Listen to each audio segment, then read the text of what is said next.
wa rahmatullah. I just wanted to thank everyone on behalf of Sufa Islamic Seminary for attending our program here today. We're very thankful and grateful to Ustad Nouman for being here with us today. I know that he doesn't really like introductions, and he doesn't need an introduction with any of us, so inshallah, without much further ado, I'll give it to Brother Ustad Nouman.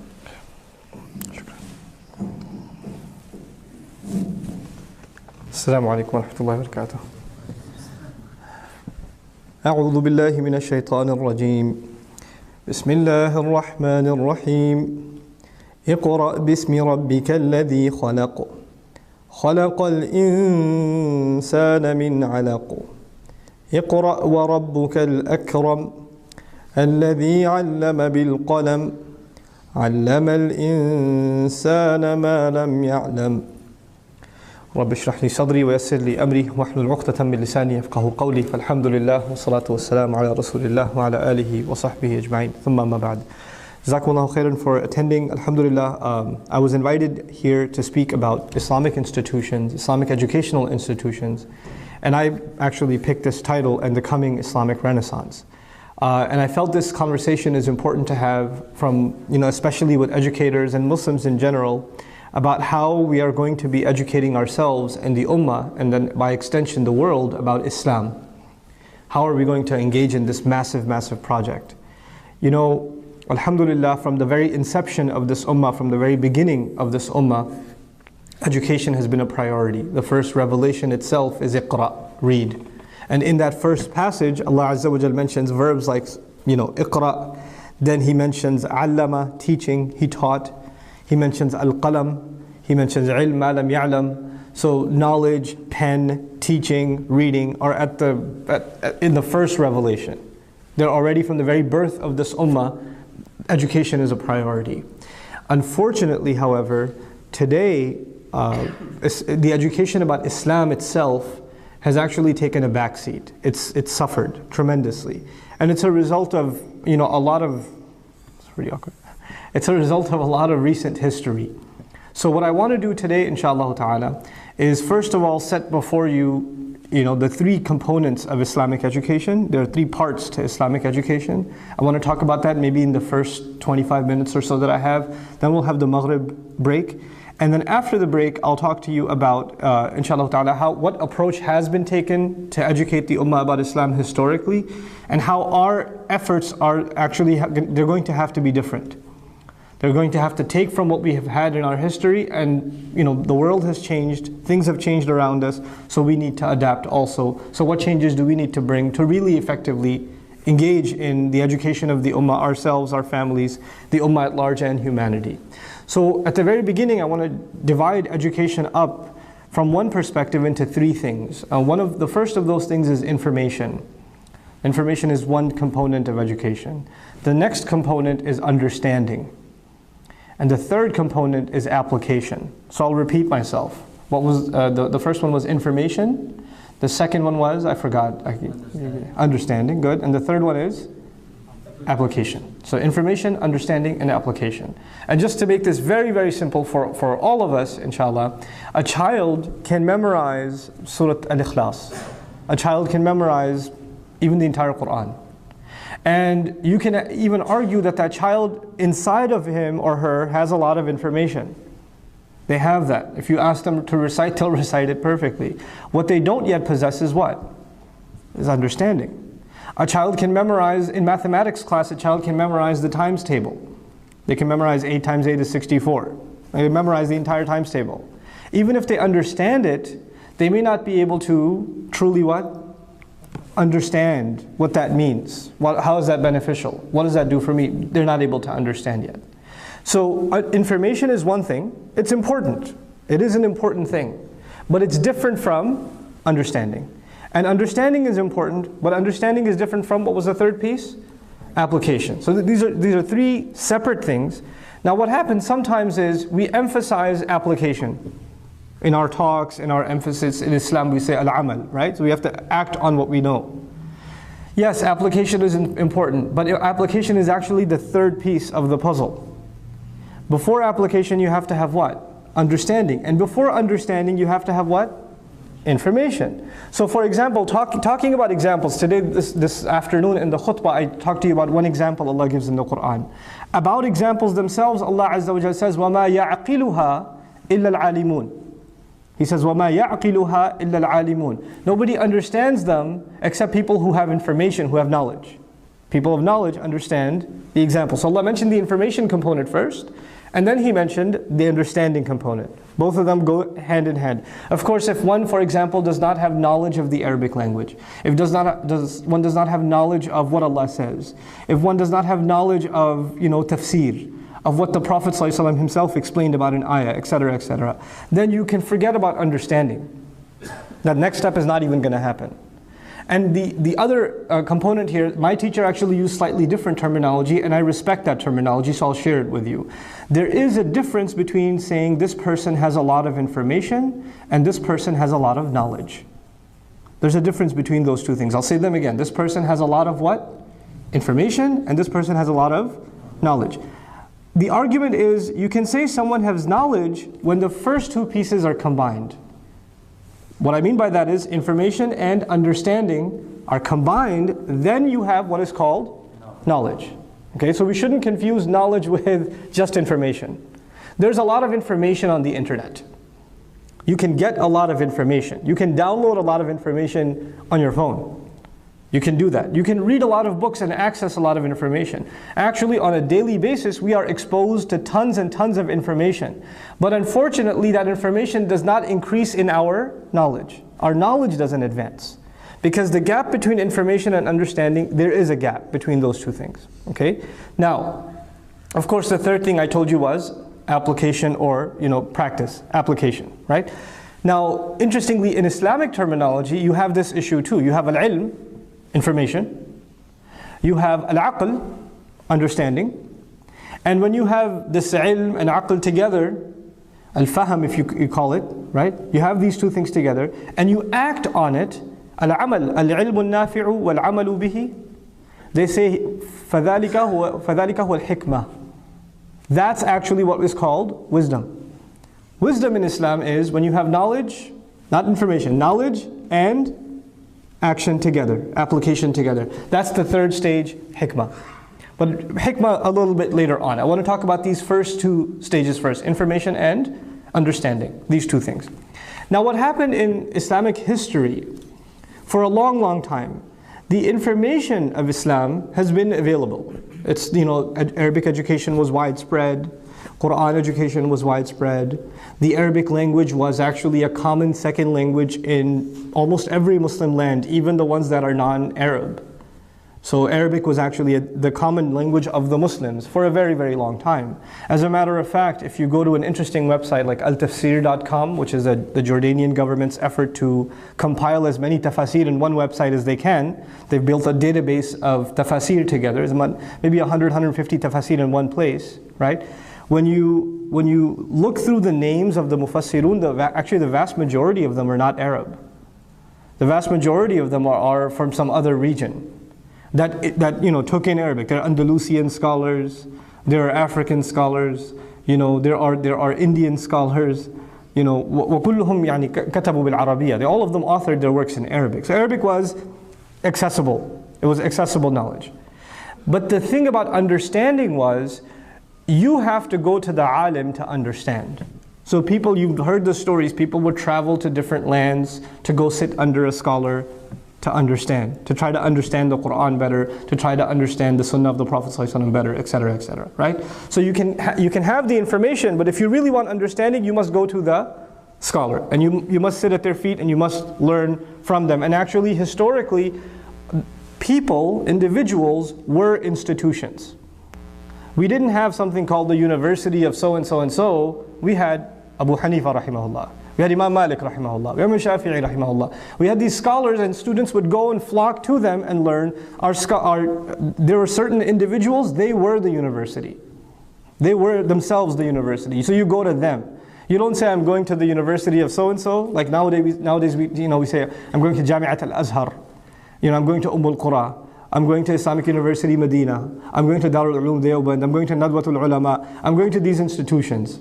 to study. In the Western sense, we say, I'm going to the University of Chicago, I'm going to SMU, I'm going to this school or that school. Back in the day, what did you say? I'm going to Ibn Abbas radiallahu ta'ala anhuma. They were the institution. And what's really interesting about that, on a side note, is that the highest forms of education in the West is what? The PhD, doctorate, right? And in the doctorate program, what do you end up with? You end up with one mentor. You end up with one mentor that is going to guide you through your PhD thesis. So you end up in the highest form of education where the Ummah began with its education, with a mentor that is going to guide you in your process. Now the reason for having that mentor, this is also important to understand, before we lay the framework for how we're going to do this ourselves. The reason to go to a person was not just to get information. You can get the information. You didn't just want to get the information, you also wanted to get what? The understanding. The understanding. So you went to them not just for the information, but also for the understanding. But not even that. As-suhbah. As-suhbah salihah. In their company, you would learn how to act on that knowledge. In their company, they themselves, the scholar themselves was the case study of how do you act on this knowledge. So when you have the scholar of hadith, every time he's about to quote a hadith, he goes and makes wudu, right? And then he tells the hadith. Or before he teaches his dars, he teaches something about the Quran, he prays to Allah Azza wa Jal, he makes dua, and then he starts teaching about the Quran. The students would see that and say, man, this guy has our teacher has a lot of respect for what he does. He realizes he's dealing with something very powerful. And he realizes he's got a huge responsibility on him, and look at how he turns to Allah before he turns to us. You can't learn that in a textbook, you have to sit in the class and see the teacher do it every day. And then you say, wow, we're learning something from it. There are different words used for that. I mean, the modern English term I used was application, right? Application. But back in the day, you would call it khuluq, you'd call it adab, you'd call it usloob, you'd call it suluk, right? You'd call it suhbah, you'd call it all of these things. But at the end of the day, all of it is what? That's how you apply the knowledge. So you don't go to the person only for information and knowledge and understanding, you also go to them to learn from their character. This was the third piece. And this is, of course, the piece after this, you can have wisdom. After this, you can learn how to apply this stuff yourself, right? Now, when we talk about Islamic education, we cannot forget that we have to give importance to information, because it's important. We have to have the right information. We have to have authentic information. We have to have clear, concise information. Then it's important that between information, you could read something. Is it possible you read something and I read something, you understand something different, I understand something different? Is that possible? Sure. So information is not enough. You have to have a good method for developing the right understanding, because there are people who read the same thing and they come up with different understandings. There has to be a method by which you understand. And those that have gone through this process and have trained themselves and are educated in not just understanding the right thing, but teaching you how to understand, teaching you how to think, that's an important process. That has to be in place. So information is important, understanding is important. Information is a project by itself. Information is a project by itself. Understanding is a separate project by itself. And of course, what's the third critical project? Application. What's the point of all this information and nothing changes practically?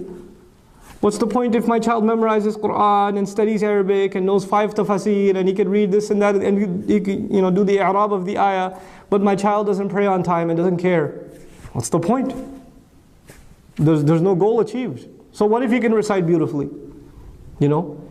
So what's happened is, because these are three distinct concerns, and they each deserve time and attention and a strategy. Each one of them requires a strategy. We have to really seriously think about how we are going to address each of them and put them together for us to say we have a strategy for Islamic education. What has happened so far, there was originally an emphasis on information. I'll speak, for example, because I have personal experience. I'll speak, for example, of Muslims that live in, India, Pakistan, South Asia, that region. There's a particular philosophy about Islam. There's a particular approach to teaching our children Islam. What is that? They should learn the Nurani Qaida, they should learn to recite the Quran. After they learn to recite the Quran, they should memorize a couple of short surahs at least. After they memorize a couple of short surahs, they should at least have some qari come to the house and they go through the entire Quran and recite the entire Quran. They say, Khatm al-Quran. They just go through, let's go through the entire Quran. Finish that. In official schooling, in Muslim countries even, in the official Islamic curriculum, you have at least studied the seerah a little bit. A little bit about the life of the Prophet ﷺ. Maybe one or two surahs, the tafsir of them, and that's it. Right, for example, in Pakistan, they have until metric, 10th grade, right? You have like a couple of surahs, Alam nashrah laka sadrak, wadduha, walayli idha saja. You have tafsir of those surahs, tashrih they call them. Tashrih of those surahs, and you read those, and that's it. That's your education in Islam. What that means is that Islamic education has been reduced just to information. All of what I described so far, reciting the Quran, memorizing a few surahs, reading a little bit of something, a couple of things from books, all of that is what? Information. Understanding does not happen from books. Understanding does not come from books. You cannot just read books and claim that you genuinely have understanding. Understanding comes from discussion. Understanding comes from questions and answers. Understanding comes when the teacher asks you a question to make sure that you understand, and you're not able to answer, and he discusses it with you, and then you say, I get it. So long as we are relying on books alone, so long as that's the case, and that's the primary curriculum, just learn to read this book, finish this text, finish this text, finish this text, our emphasis is still on what? Information. It's still on information.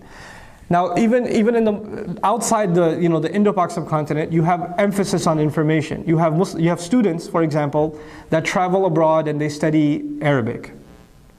Or there are Islamic schools and al-Madaris al-Thanawiyya, even in the Arab world, many of them, they have an emphasis on education. And let's just say Arabic education, for example, right?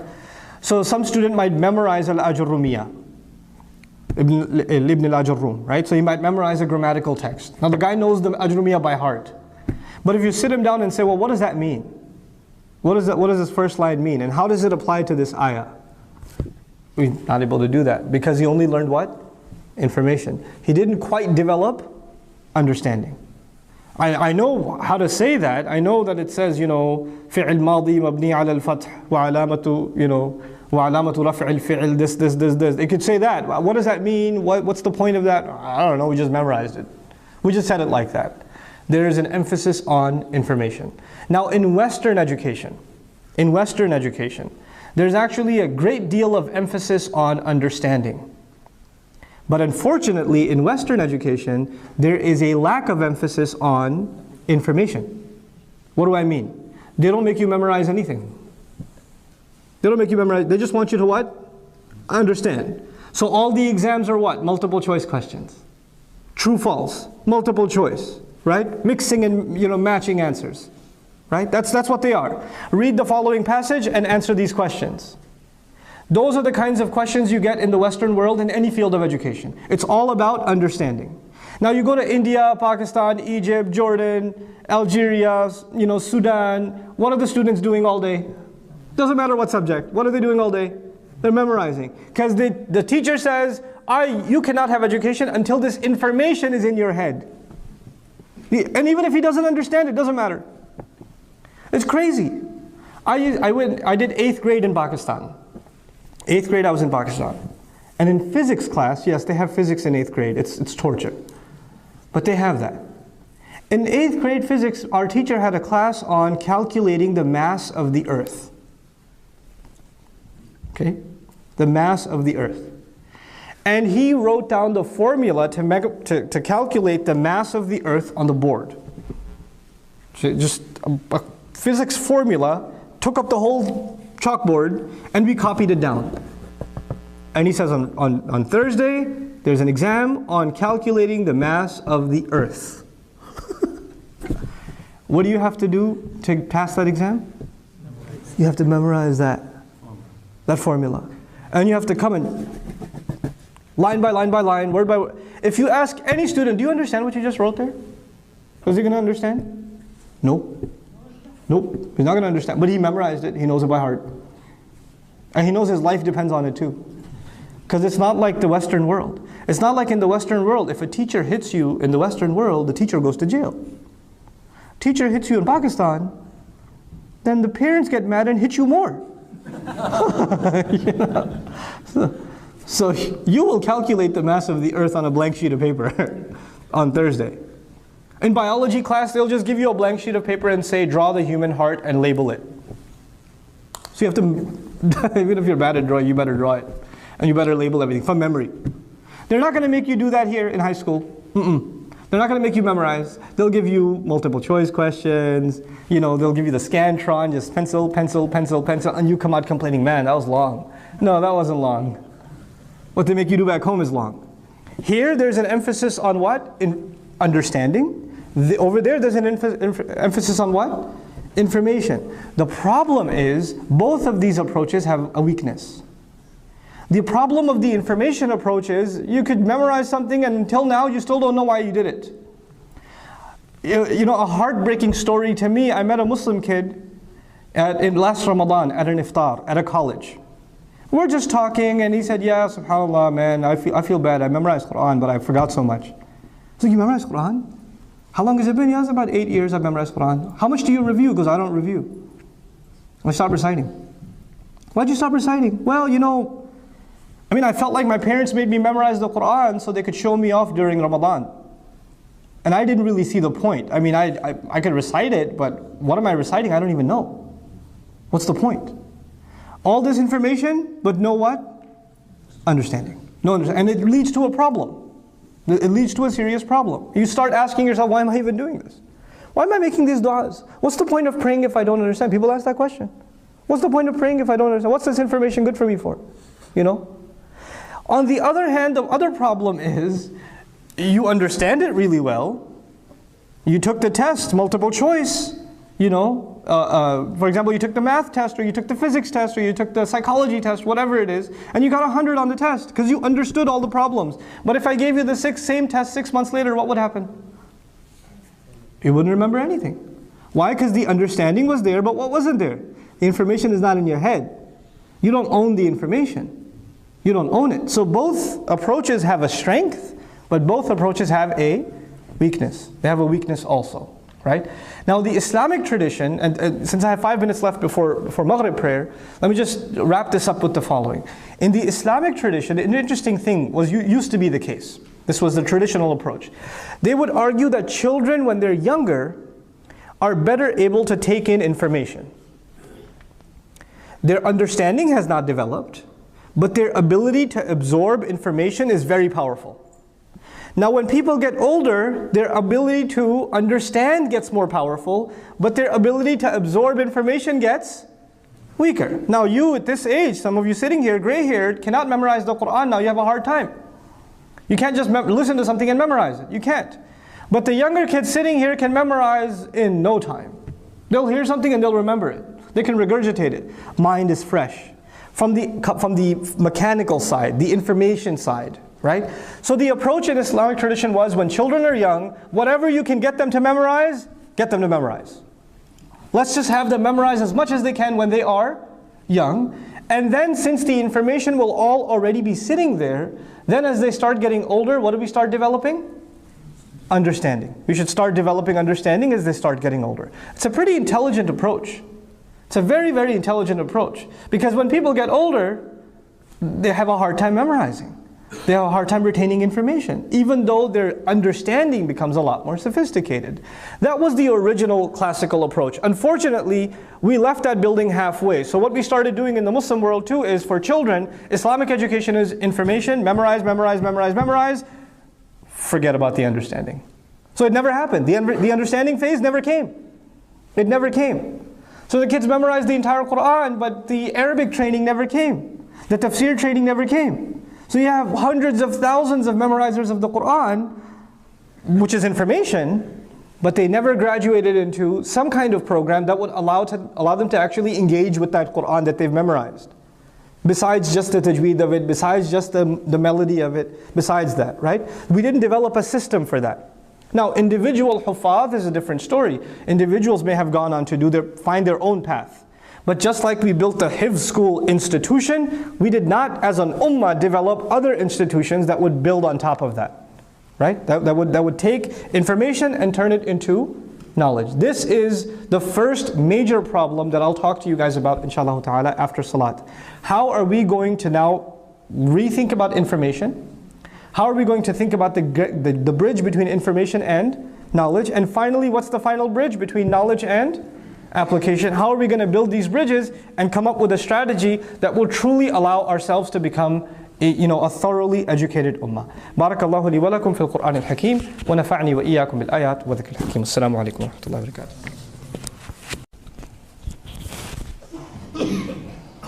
I'm just waiting for my water bottle.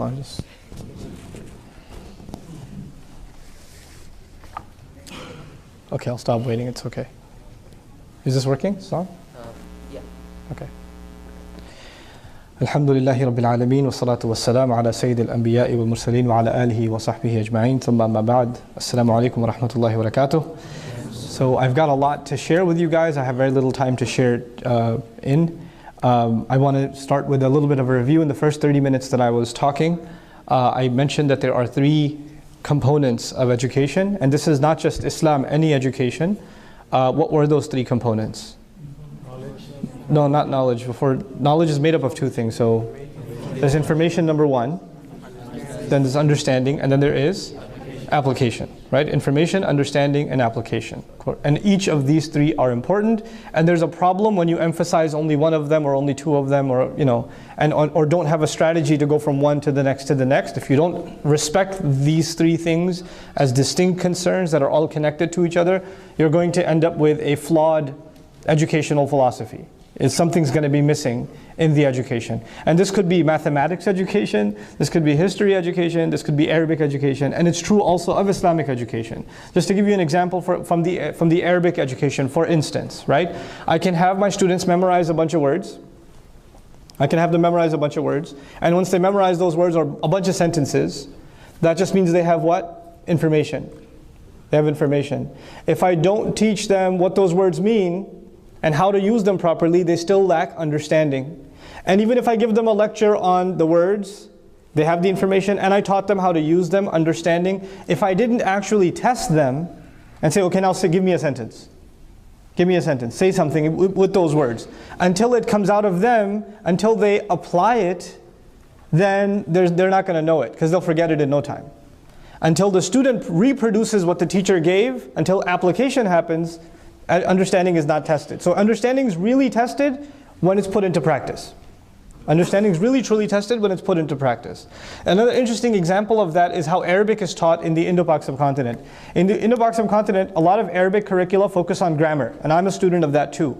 Right? They focus on grammar, and they teach you a lot of grammar, and they teach you to understand text. But they never apply the text to speech. So the practice is never done in speech. So you'll have a alim, possibly even, who can read a hadith, no problem. Open up a tafsir book, he'll read it like it's, eyes closed. No problem. Ask him to carry a conversation in Arabic, he can't do it. لا يستطيع. لأنه لم يمارس. He never practiced that. They don't teach that. They just teach the reading of the text. So he mastered reading of the text.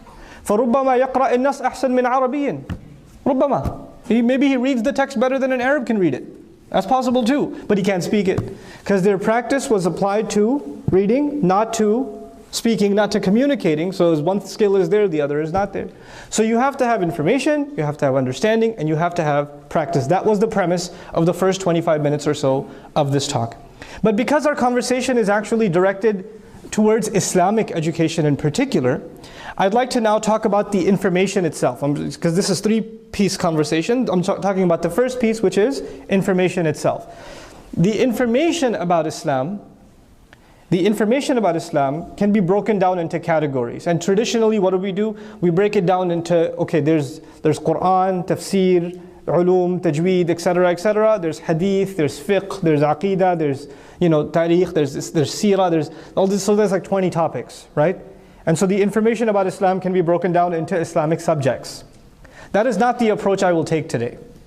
The approach I will take today is actually based on a much more important question that if you don't answer it, there's no point talking about education. Who are you trying to educate? Who are you trying to educate? And why are you trying to educate them? We have to answer those questions first, and carefully, thoroughly, before we proceed with the curriculum itself. Who is this curriculum for? My philosophy is, personally, and you have complete rights to disagree with this, my philosophy is that we have to build a strategy for educating the ummah from scratch. We have to assume that the ummah knows nothing about Islam, Like the average Muslim knows zero about Islam, the child knows nothing about Islam, the parent has no idea how to teach Islam to his or her child. They have no idea, and we have to help them as educators, not one educator, educators have to come together and develop a plan to help every Muslim on the planet develop something that they can give to their child. So we're thinking not about the student in an Islamic school, we're not thinking about the student that's studying in a seminary or an institute. They're not a student of Bayna Institute or Sufa Academy or IQA or BHA or any Islamic school or no. We're thinking about the average Muslim. Everybody. Because when we say education, we should democratize it. We should democratize education. We should think about everybody. We should think about the Muslim parents that don't even know the address of this masjid and they live in Richardson. We should think about them too. How are they going to educate their child? Maybe they want to. Just because they're not here doesn't mean they don't care. That just means they don't like this place. That just means they don't know about this place. Something's the reason, something's up. But we have to care because they're Muslims too. And the fact of the matter is the vast majority of Muslims today are disconnected from Islam, the vast majority of them, in a practical way. And they're not part of learning circles. They're not part of halaqat or Islamic institutions, learning institutions. Most Muslim children are not going to Islamic schools. They're not. But that doesn't mean they're not our ummah. They're still our ummah. They're still our people. And if that's the vast majority of them, then when we build a strategy, we have to think about them first.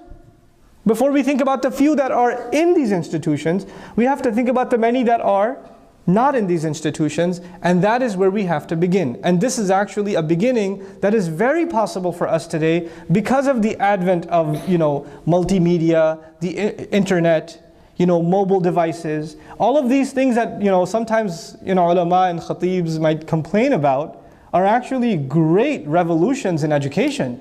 Education has been democratized. Now we have access to education in a way that we never had before. We have access to information like we never had before. So we need to think about the average Muslim. And therefore, the average Muslim, if you say, are you studying tafsir, are you studying aqidah, are you studying seerah, are you studying tajweed, they don't even know what that means. When you take these subject names to them, they don't even know what that means. They'll just say, I don't know what that is. I just want to know something about Islam, man. I just want to teach my kid something about Islam. What are you talking about? And you say, you should teach your child tajweed. And the parent will say, what's tajweed? What is that? How do you teach that? I don't even know myself. So we really have to go just back to the drawing board. We have to build this thing from the ground up. Why? Because if we're going to talk about higher Islamic education, eventually we want America to have Islamic universities. We want to have mashayikh graduating from madaris, from madrasas that are in America with world-class educations in Islam. We want our institutions of Islamic studies to be so powerful that students from all over the world say, maybe we should send our kid to Texas. Like somebody in Turkey says, I want a higher education in Islam, and they're thinking about Dallas. That's how I want it. That's what we envision. We can't get there until we build from the ground up. You can't build the top floor until you got a basement first. You got a first floor first. You got a foundation first. So we got to start at the ground up. So I'm going to offer you a different categorization than the categorization you're used to. The categorization you're used to is tafsir, fiqh, aqidah, etc., etc. The categories I'll offer you are as follows. There is spiritual information. There's spiritual information in Islam. There's practical information, second category. And there is historical and philosophical information. Historical and philosophical information. Three things. By spiritual, actually no, let me quiz you now. What are the three kinds of information I just mentioned? There's spiritual, there's practical, there's philosophical information. Philosophical and historical, I put them together. Right? There's three basic kinds of information in Islam. I'm not talking about understanding, I'm not talking about application. The first layer was information, just information. When I say spiritual information, I mean what is the dua to enter the house? What is the dua to leave the house? What do you say when you raise your hand in salat? What is, subhanakallahumma wa bihamdik, the Fatiha, the short surah. What do you say when you're in ruku'? What do you say when you get up from ruku'? What do you say when you are about to eat? What do you say when you're about to change your clothes? What do you say when you come out of the bathroom? What do you say when you go into the bathroom? What do you say when you change, to get dressed or you go on a road trip, etc., etc., etc., etc., etc. Spiritual information in Islam boils down basically to du'as. As-salat bi nafsiha du'a. Salah itself is a dua. And the most important spiritual information a Muslim will have is what? Dua. How do you send, salutations upon the Prophet sallallahu alaihi wasallam? How do you say durood? What adhkar do you make at night? What do you recite before you go to sleep? This is all spiritual information. Okay? Now I'm arguing that is the easiest aspect of Islamic education. It is also the most beneficial, immediately beneficial aspect of Islamic education, and it is something we should have at the earliest stages of Islam, meaning a first grader, even if the first grader does not understand any of these du'as, should know at least 20 du'as. The du'a to come into the house, du'a to come out of the house, the du'a to change their clothes, du'a going into the bathroom, du'a coming out of the bathroom, du'a to sit and eat at the table, du'a when you finish the food, du'a to get in the car. They should know these du'as. I didn't say 100 du'as, I said how many? I said 20. Because I'm teaching my own daughter 20 du'as. I said that for a reason. Because my children are my experimental subjects. Right? So I conduct experiments on my kids. So, spiritual information. This is at an early age. And if they get used to this, even though they don't understand it yet, but as they get older and they start understanding it, their life will be full of so much barakah. Because the spiritual information will eventually lead to a spiritual lifestyle. When you keep remembering Allah in practically everything you do, and every 1 year you memorize 20 new du'as. Every year, just 20 du'as for a year is nothing. It's nothing. And the Rasul ﷺ gave us du'as for every situation in life. Every situation in life. So what happens after 4 or 5 years? And a child is a little bit older and they start understanding these du'as. Then what happens is they are constantly in the remembrance of Allah. They're constantly in the remembrance of Allah. Right? The Rasul ﷺ says on Judgment Day there's going to be different kinds of people under the shade of Allah. Shabun nasha'a fi ibadatillah. A young people grew up in the worship of Allah is one of them. How do you get there? How do you get a child, how do you get a young kid, a young boy, 13, 14 years old, to constantly be involved in the worship of Allah? Well, you give him du'as that have to do with real life. Not just the du'a when he's at the masjid, but du'a when he's playing basketball. Du'a when he's hanging out with friends. How is he going to remember Allah then? So, spiritual information. What was the second kind of information? Practical information. How do you make wudu? What are you supposed to eat? What are you not supposed to eat? What is the dress code? Not advanced fiqh, just the major halal and haram. How do you interact with non-Muslims? How do you talk to your teachers? How do you talk to your elders? Practical stuff. How do you clean yourself when you go to the bathroom? How do you put your clothes on? How do you talk with your siblings? Manners are part of this, right? Cleanliness is part of this. Social dealings are part of this. This is the practical information. This is practical information, okay? And of course, as we get more advanced in Islam, the more advanced practical information we teach. Spiritual information at early stages is just basic du'as. As you get older, there's higher levels of spiritual information. Everything advances. It grows. What was the third aspect of information? Historical and philosophical. Who is Allah? It's philosophical information. Who is Allah? What do we believe? What are His names? How do we remember Him? What does He do for us? Where did all human beings come from? Who is the Prophet Muhammad ﷺ? Who's Adam alayhi salam? That's history, and it builds a worldview of Islam. The dua does not build a worldview. The dua just helps you remember Allah on a daily basis. But knowing about the prophets, knowing about their missions, alayhi salatu wasalam, knowing about Rasulullah ﷺ, knowing about Allah as He wants you to know about Him, knowing about the nations that were destroyed, what does it do? It gives you a view of how Allah wants you to think about life. How does He want you to think about your role in the world? It starts building that. That's a little bit later. You don't want to give that to a 1-year-old. Because they're not ready for that, really. You can give them some things about Rasulullah ﷺ. When you say Muhammad, say Sallallahu Alaihi Wasallam, things like that. Kids at early ages, they can appreciate some things, but they have very creative minds. I remember when I was a kid, and my mom used to talk to me about Allah. When I was like 4 years old, I still remember. My mom used to talk to me about Allah, and I used to use my imagination. What does Allah look like? Because she's always talking about Allah. And she's always also knitting. She was always like knitting a sweater. That was her thing.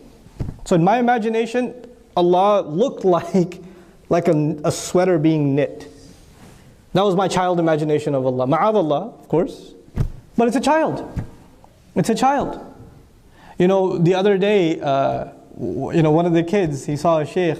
He goes, I saw Rasulullah. They don't know what to do with it. They're too little. They don't know what to do with that information yet. You can give them a little bit and they'll have some crazy, weird imaginations, and that happens. But as they grow, they'll move beyond it. Anyhow, so you've got spiritual information, practical information, and philosophical information. Now, this is all information. This has always been there. This is not new information. But when we're talking about education, when we're talking about syllabus and curriculum, then you know what that is? A curriculum is nothing but taking a ton of information and breaking it down into digestible parts, breaking it down, and having a plan that in the first week I will give you this information. In the second week I will give you this information. In the third week I will give you this information, and laying out a whole plan. This is my year 1 plan. This is my year 2 plan. This is my year 3 plan. In year 1, this is the spiritual information I will get across. In the year 1, this is the practical information I'll teach. How often will I teach it? For how long will I teach it? Will I teach it 10 minutes a day, 20 minutes a day? What time will I teach it? And this is not just, I'm not talking about a curriculum for schools. I'm talking about curriculum for Muslim parents. Every Muslim parent should have a curriculum. I'm interested in developing that curriculum with the help of teachers. To develop a curriculum not for schools, but for parents across the globe. Okay, so you want to teach your child Islam? Okay, here's your 7-year-old curriculum, 8-year-old curriculum, 9-year-old curriculum, 10-year-old curriculum. You don't have to follow it by the letter, but if you want to, I've broken it down for you. Here's what you can do in the first week, second week, third week, fourth week. I want to develop that for my own kids. Why not develop it for everybody else's children too? That's an important aspect of information, because what happens right now is you say, yeah, you're right, Ustad said we should learn some du'as. What are you going to do? Google du'as. When you Google, you're going to get 10,000, 100,000 links. Every website's going to have its own information, and you're going to be like, this is too much information. There's too much information. How do we break this down into practical bits? You know? So information is great, but until it's broken down strategically, it doesn't benefit. It doesn't benefit. So that's the first dimension, information. Then what really interests me personally, understanding. SubhanAllah, we're living in a time now where information is no longer a problem. Information used to be a problem. You know that? People used to travel 6-7 months to hear one scholar say one hadith. That used to be, information was the problem. Now the problem is no longer information. On your iPad you can carry an entire library. And the authors of that library are from different centuries and different parts of the world. No student of knowledge 200, 300 years ago would imagine having those books in their house. They wouldn't even imagine having those books in their city. They wouldn't even imagine having those books in their country. Now you have them in your iPad. Information is not a problem anymore. You know, maybe 10, 15, 20 years ago, if you want to study tafsir of Quran, and you want to compare 5 mufassirun, you open the stack of mufassirun, you find the page, and oh, okay. Then you open up the next stack, and oh, it was work. It was work, right? Now what do? You just drop down menu, surah, ayah, pick the mufassir, bam. Tafsir in front of you. 8 centuries? No, I want to go 3 centuries later. Okay, bam, right over there. Okay, got it. Oh wow, I'm not impressed with this tafsir. Let me go to another one. That's information is not a problem. You know what is the problem though? Understanding. Understanding, in my personal view, is made up of 2 parts. I know I give you lots of things with lots of parts, but it's just what I do. Understanding is made up of how many? 2 parts. There's the lecture, and there's the practice, exercises. Lecture and exercises. Any classroom you've ever been in. If you've been in an accounting class, if you've been in a psychology class, if you've been in a sociology class, most of the class is what? Most of the class is what? Lecture. Most of the homework is what? Practice. Isn't that what it is? At the end of the day, all education boils down to lecture and practice. Lecture, practice, over and over and over again. Now what's the boring part? I know all of it is boring, I understand. But like, what's more boring? Lecture's more boring. Lecture, guys talking for an hour, 25 minutes. Is jihad fi sabilillah to stay awake? Right? But sometimes you find a phenomenal lecturer. Sometimes you find a lecturer that you cannot stop listening to. And he's just mastered the subject. And when you're listening to them, you can just, they understand. You've heard other lecturers before on the same subject, but when that guy explained the math problem, it's like, oh my God, I get it. This guy's awesome. You understand? Now, does every classroom that teaches the same math class, does every classroom have the top quality lecturer? No. You might find one top quality lecturer over there, one over there, one over there, but most classrooms will have a boring lecture. They will. And if the lecture is not very good, does it affect the practice? It does? Yeah. One of the great aspects of the revolution of modern technology is we have the Khan Academy model in front of us. What is the Khan Academy model? I'm impressed. I'm seriously impressed. Not just because he's Muslim and not just because his name is Khan. Okay? But I'm seriously impressed. Why? Because his philosophy is, okay, let's take an hour lecture and first let's break it up into just 10-minute parts. Let me give you a lecture for just 10 minutes. And in these 10 minutes, I'll explain this problem to you on YouTube. And then when you go to class, all you do is practice. All you do is practice. Now let me tell you, this is actually really key here. The lecture is what you do in the classroom, right? The lecture is what you do in the classroom, and the practice is what you do at home. Khan Academy model says, no. Go do lecture at home. We'll do practice in the classroom, and I think it's genius. It's super genius. Why? Because when you're doing homework and you're making a mistake, is somebody correcting you right away? No, because you're on your own. And you're doing homework with your friend who's as blind as you are. So you're both making the same mistake. You're both making the same mistake. And even if your homework gets corrected, right? Sometimes you submit your homework, it comes back with the corrections. Does it necessarily mean you understand your mistakes? No. Is it a guarantee that every student who gets their homework corrected goes over their mistakes? You stick the homework in your bag, you never look at it again. You understand? Now, what if you saw the lecture on your own time? You came into the class and you started doing what used to be homework, now became classwork. Every time you get stuck, what do? Every time you get stuck, who's there? Teacher's there. You ask him right away. He says, okay, remember we talked about that? That's how you do this, and you go, oh. And you get it. And you do it. Now, is this going to stick or no? It's going to stick a lot better, isn't it? It's going to stick a lot better. The other genius of this plan is that you can have the world's best lecturers shared by everybody. Because at the end of the day, understanding, I told you, is based on two things. What are the two parts? Lecture and practice. The lecture can be standardized. The lecture can be standardized. Let's get the world's best lecturer, the best alif ba ta teacher on the planet. Let's get him on YouTube. Let's get him on YouTube. And let's give him for homework, the lecture. And when you come to class, let's practice. Let's practice. The other thing that this does, because there are metrics now online, is you're watching the video online and you can tell how long a student was logged on to the video. You can tell how long their mouse was active. You can tell how much time they tapped the screen on the iPad. You can have these metrics. So you can actually even tell how much a student was paying attention. Could you do that in the classroom before? No. I had a student in the first row of class, brilliant, smart kid, last year. And she read all of the Harry Potter books in class. In class. I never knew. No idea. I found out after she graduated. Lucky her, because she wouldn't have graduated if I found out. As-sihr haram. Don't get any ideas, father. Okay. Okay. I say we can bring this philosophy to Islamic studies. Find the best seerah teacher. Find the best tafsir teacher. Find the best, fiqh teacher. 10-minute lessons. 40-minute practice in class. 10-minute lessons, lecture, 20-minute lecture for homework.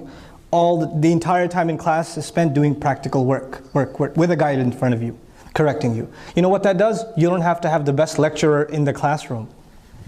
You just have to have someone who knows the material. So the burden, what we have the opportunity to do now, is we don't have to have the kind of resources we used to need before to have top-notch education. If we have the right strategy, we can actually really develop solid understanding of Islamic subjects, the first priority was information. What are you going to teach per year? In understanding, the question is, how are you going to teach it? How are you going to give this information? How are you going to give this information that the student will understand? And my component is two things. I'll add a third. There is lecture. What was the second thing? Practice, which should happen in class. And the third is discussion. Discussion. And discussion has to happen in class. Discussion, what you heard, what did you not understand? What do you need repetition on? Let's talk about it a little bit. What this does is it turns the classroom into a living place. Otherwise, the classroom is a one-way street. The teacher's talking, students are half asleep. Right? So this revolution in education is happening. And we have to take advantage of this revolution and bring it to Islamic studies. Because up until now, Islamic education has been a sheikh sitting behind a mic, talking for hours. And students sitting there. And whether they understand or not, interact or not, because there's 10,000 of them. Right? So the lecture is awesome, the sheikh is awesome, but the students may not be awesome. How do you get students to be awesome? That is the issue here, right? And I feel personally that we have a real opportunity to completely revolutionize how Arabic is taught, how different parts of Islam are taught, completely revolutionize this stuff. So the quality of children we get by the time they're out of high school is just a completely different thing than when you and I came out of high school. The quality of depth in understanding and information and understood information is just a different level.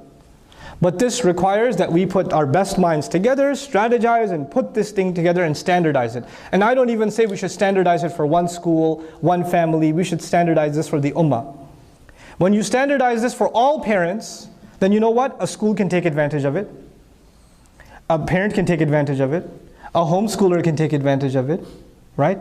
Then it's because it's so open, it's such open source, then it becomes accessible to everybody. And schools can even enhance it and make it more advanced, add more things to it, and take it at a further level. But a parent says, I only have 20 minutes a day, what should I do with my child? They have something too. That's how we have to think about taking information and delivering it to our children. And of course this, even in higher education, is beneficial. But we have to build it from the ground up. That's the other thing I personally feel. There are no standards right now. So we have the opportunity to rebuild the standards. What's the standard? You know, what is the standard Islamic knowledge for a 15-year-old Muslim boy or girl? We don't have it. What's a 10-year-old standard for Muslim boys and girls? What should they know by the age of 10? What should they know? There's no standard. Your child knows something else, my child knows something else, right? So if we develop powerful standards, then whoever believes in those standards will try to live up to them. And then over time, if those standards are powerful enough, we'll raise the level of awareness of the ummah altogether. We'll raise that level of awareness. And that's really what I'm interested in. I'm interested in rethinking how we distribute education in Islam. I want to get to the point, because we're now in a global world, I want to get to the point where if I travel to Bangladesh, and I travel to Sri Lanka, and I travel to like Kuwait, and I meet a 10-year-old, they have the same education by the age of 10 that my child has in Texas, in Islam, in Arabic. They're on the same curriculum, even though their teachers are entirely different. Right? Because they access the same standard, the same resources. That to me has global ramifications. The way the ummah will look in 50 years will be completely different if we pull this off. If we can do this right. So in the beginning of my lecture, I told you I'm nearly done. I told you there's information. I told you there's understanding. What was the third component? Application. In the beginning of my lecture, I also told you that there was a unique situation in the ummah. The information, the understanding, and the application came from the sheikh. All of it came from the sheikh. Where do you go to learn? The sheikh. You learn the hadith from the sheikh. Then the sheikh explains it to you, so you get the understanding. Then you see the sheikh's behavior. You see him practically, and you get the application. All of it was coming from one person. So when the tabi'un were learning from Ibn Abbas radiallahu ta'ala anhuma, they were getting all three components of education at one time. Information, understanding, and application, mentorship, all of it was fused into one person. In the modern world, that is simply not possible. In the modern world, it's not possible for everyone. Some lucky of you, you might find a sheikh, you sit at their feet, and you learn from them, and you learn adab from them and all of this other stuff. It's not possible for the entire ummah. It's just not. We're not in the modern world. You are too busy. Schools are institutionalized. We don't even, when our children go to school, which I told you already, most don't go to Islamic school. When our children go to public school, they have a great math teacher. But is that math teacher their character teacher too? No, they're not learning practical life from their math teacher. They're just learning what? Math. That's all they're learning. So we've broken education down into just give me the information. Give me the understanding. I don't want your practical lifestyle. I don't want that. We have alienated these things. Now we can't just complain about it. We have to accept that's reality and work with it. How do you then adjust your strategy based on this new reality that may not have been there before, right? Before, the imam of the masjid was also the murabbi of everybody's small community. Every 2-3 blocks there was a masjid. Every masjid had an elder, and the elder was sort of a mentor to the children and things like that. That is a romantic model that is now gone. That is no longer the case. That is no longer the case. And you cannot expect the imam or the teacher to give 10 people that kind of attention. What to speak of 100, what to speak of 1,000. So how are we going to do this? The only solution that I've been thinking about this for a long time. What do we do about the practical side? And I've come to a few conclusions. Number one conclusion I have come to is there is no school and there is no collective institution that can teach application. Schools, masjids, universities cannot teach Islamic what? Application. They cannot. They cannot teach adab. Schools cannot teach adab. They can, very limited, very, very limited. Like respect for teacher they can teach. Fine, respect for books they can teach. But the true application, like the practical dimension of Islam, that education can only come inside the house. Only. If you don't address it inside the house, you can kiss Islamic education goodbye. Because Islamic education will then only be information and understanding, but it will never be applied. Application is a project for the house itself. It is a project for the house itself. What do I mean? I mean, I just taught my child to make dua to enter the house, but she never hears me make it. I never tell her, hey, we're going into the house. No, you forgot, come back out, go again. Make the dua and go again. That is not just knowledge now, that is what? That's application. We just, after Maghrib I just shared a hadith about jealousy. I shared a hadith about sharing, about giving. You just got into a fight with your sister. What do you remember from that hadith? Oh, the Prophet said so and so and so and so and so. What are you going to do with your sister now? Sorry, you can have it. But I want to give it to you because the Prophet said so. Application. Application. Application will not come anywhere except family. And then the extension of that, this is very important for us, especially in an alienated society. Families that are worried about these things have to come together. Families that worry about the character of their children, right? They have to come together. But come together not to learn deen, not to sit there in a lecture. No, not for that. But to interact with each other. When you spend time with each other, that's when ghibah happens. That's when fights happen. That's when, accidents happen. That's when somebody accidentally makes fun of someone and their feelings get hurt. When you have interaction. So the practical teaching of Islamic manners happens when people deal with each other, right? You know what we need to do? You need to get some of your family lives in Ohio. Some of your family lives in Chicago. Some of your family lives in California. You need to have a family get together, everybody. Everybody, once a summer. Everybody, let's do a road trip to Michigan. Everybody, let's do a road trip to Ohio. Everybody, let's do a road trip somewhere. And the whole family gets together. Everybody gets together. All the people that usually say, they like each other, but when they spend 10 days together, ho ho ho. And then families reminding each other. Families helping one another. Cousins are getting along. We don't have that experience in the West, right? You just have husband, wife, children, and you visit the family once in a while. We don't have large family get-togethers. We don't have those, but we need to institutionalize those. And if you don't have large extended family, then do it with friends. Friends leaving home, going on a journey together, spending time with each other, building brotherhood, sisters building sisterhood, children building bond with each other, and you guys doing practical stuff like sharing. Like I'm a really big fan for practicality. I'm a really big fan of the Boy Scouts, for example. My boys get a little bit older. There's a Muslim Boy Scout thing in Florida that I know about, Panama City. Fantastic stuff.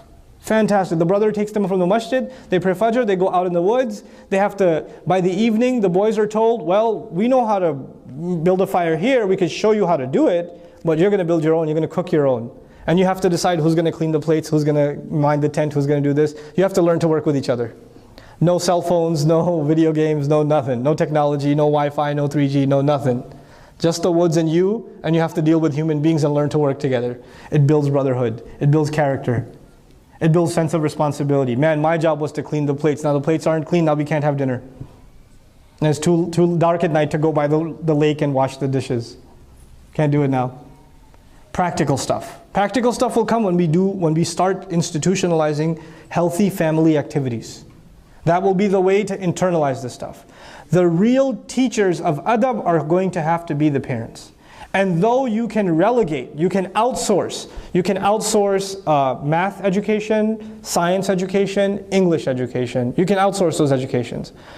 But I'm arguing for the Muslim parents, we are going to have to become students just like we are teachers to our children for Arabic and for Islam.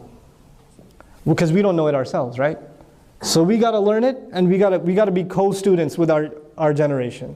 So that by the time their parents one day, they're only teachers. They're not students and teachers. They're just teachers. But if we're going to raise that bar in a generation, then we're going to have to humble ourselves and learn with our kids. Because right now you don't even know how to learn. You don't yourself know. This is the vision that I personally have for Islamic education at the elementary levels. In 5 minutes, as I wrap up, I'll share with you what my personal take is on Islamic education at the higher levels. At the higher levels. Currently, we have Islamic institutions all over the Muslim world that offer different kinds of certifications. So you have Darul Ulum, Deoband. You have Jami'at al-Azhar. You have Islamic University Medina. You have different institutions all over the world. Turkey has its institutions. Indonesia, Malaysia have their institutions. India, Pakistan have their institutions for Islamic studies. For Islamic studies. Though those institutions are great, there is a new need. In addition, not in replacement of those institutions, but in addition to those institutions, there's a very serious need. If somebody says, I want to study counseling, I want to study counseling, and I want to help Muslims, marriage counseling, that sort of thing. Where do I study Islamic counseling? I don't know where to point you. I don't know where to point you. I could say go to a psychology program, go to a secular counseling program, and then maybe study with a sheikh or something like that. But we don't have a bachelor's, a master's, a PhD in Islamic counseling. We don't have a bachelor's, master's, PhD in Islamic political science. We don't have a bachelor's, master's, PhD in Islamic sociology. We don't have a bachelor's, master's, PhD in Islamic economics. We don't have these things. We don't have these things. Now, does Islam have something to say about psychology, about counseling, about sociology, about economics, about politics? Does it have anything to say about these things? Absolutely, it does. But our education is based on the text itself. Sharia studies, Aqidah studies, history studies. I'm arguing that those texts actually address a lot more than Sharia, Aqidah, and history. They actually address all human concerns. They address all human concerns.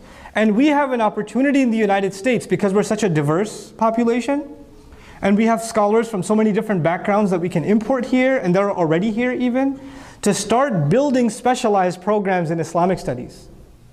I don't want to build something that's already there. We shouldn't have to build our own Sharia program. Sharia programs are already there.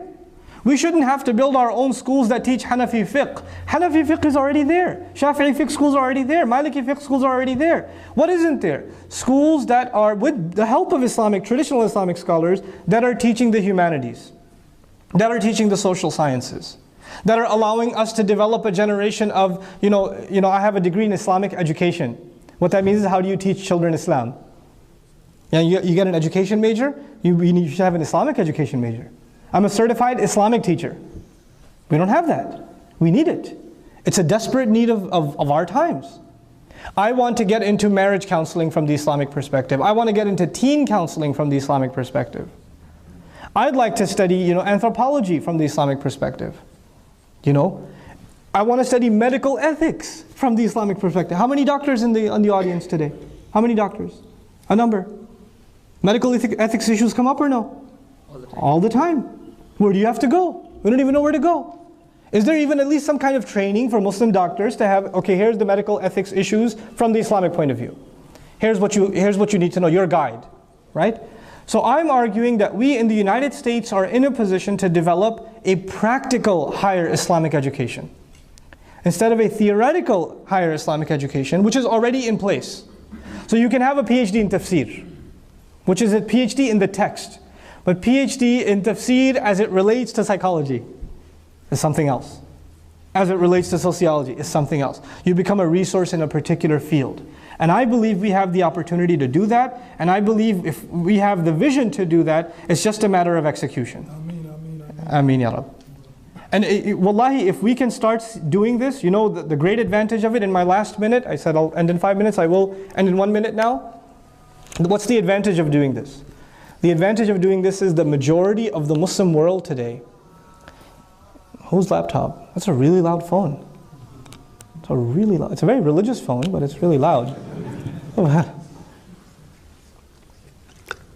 So here's what, and now I'll take a full minute again. I'll restart my clock because of the adhan on the phone. You see, the vast majority of Muslims today, or such a huge number of Muslims today, that are educated. Maybe they're educated with a bachelor's, master's, maybe they're physicians, but they're middle class or upper middle class or upper class. You know what the assumption is in so many Muslim minds? That Islam is backwards.